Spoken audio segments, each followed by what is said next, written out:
What is weight loss surgery? Weight loss surgery, also known as bariatric surgery, is a major operation that changes the anatomy of the stomach and intestines.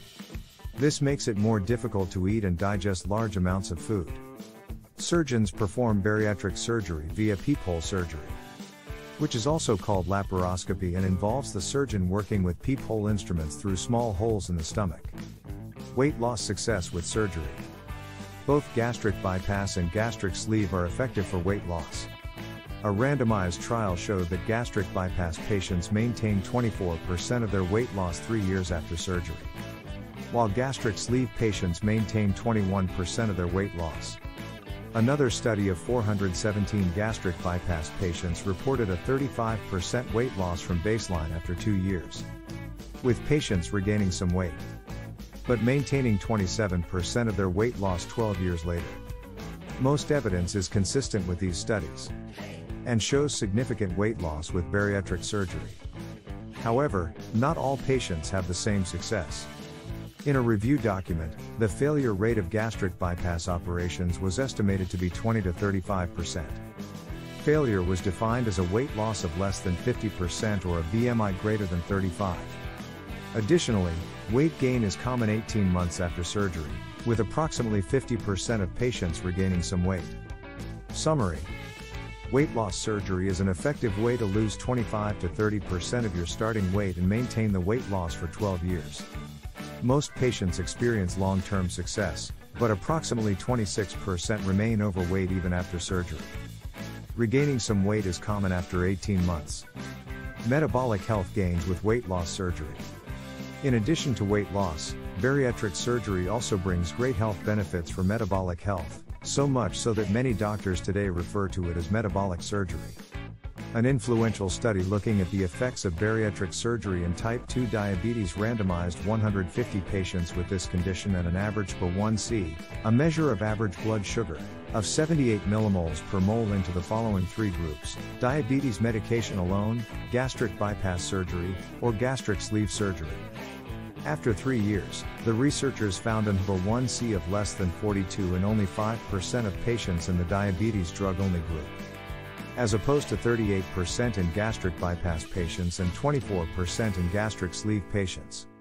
The surgery patients also achieved much greater weight loss of 24% of their body weight, compared to just 4% in the diabetes drug group. Other studies also confirmed these findings with similar results. Most patients experience a rapid improvement in blood sugar control and can stop their diabetes medication well before any significant weight loss has occurred. This raises a question: if weight loss alone is what causes improved blood sugar control, how do we explain that this happens so quickly even before any significant weight loss has occurred? Still, some studies suggest that the metabolic health gains that bariatric surgery can bring are linked to long-term weight loss.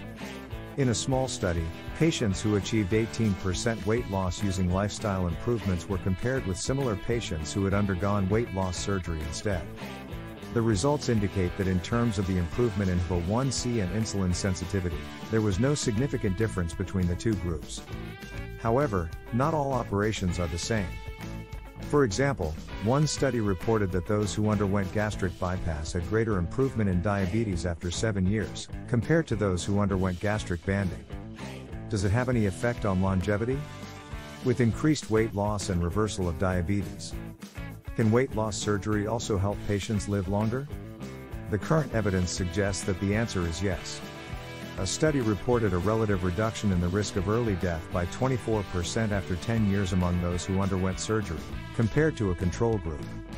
Even a meta-analysis from 2020 points to a reduction in the risk of early death of 38% for those who had surgery.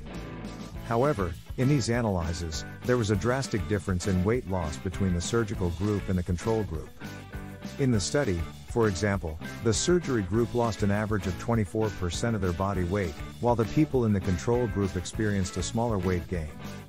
It is therefore unknown whether weight loss surgery would have a greater effect on life expectancy, compared to people who achieve similar weight loss through improved diet and lifestyle. We can conclude that weight loss surgery can provide improved longevity, weight loss, and metabolic health. However, we cannot answer whether surgery entails additional benefits compared to similar metabolic and weight improvements achieved in other ways. Should you undergo bariatric surgery? Whether to undergo bariatric surgery is a personal decision. At Diet Doctor, however, we believe that if you can find a successful and sustainable solution to improving metabolic health without surgery, it is likely a better approach. However, for those who cannot find an effective and sustainable solution based on lifestyle alone, weight loss surgery may be something to consider. Surgical complications continue to decrease over time, while evidence supports the significant health benefits of weight loss and metabolic improvements. Keep in mind that surgery is not a standalone treatment. Diet and lifestyle changes are required for best long-term results. Weight loss surgery is not a cure that allows patients to lose weight and then go back to eating whatever and whenever they want. It is rather a start to a new lifestyle that gives patients a kickstart. After that, it is up to each individual to find a lifestyle that maintains metabolic health. Unfortunately, strict LCHF and intermittent fasting are not yet widely accepted in the field of medicine and weight loss. In many cases, the ketogenic diet can be enough to improve weight and metabolic health, without weight loss surgery.